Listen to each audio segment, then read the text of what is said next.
chụp tình tay ra nghe mà dẫu đâu xót xa, chỉ nỗi hồng đã giống như quả loay hoay đã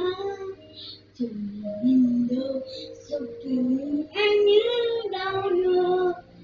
chỉ nói nhìn nhìn để bằng trời chia tới trùng trùng trong tim nhưng mà đâu anh nhúng tan ra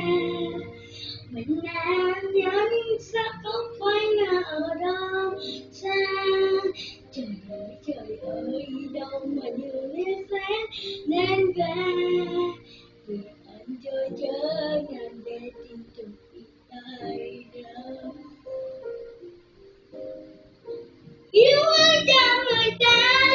vì chưa mặt ta tan ca yêu em nương nương hoài đâu qua ngỡ chờ anh đi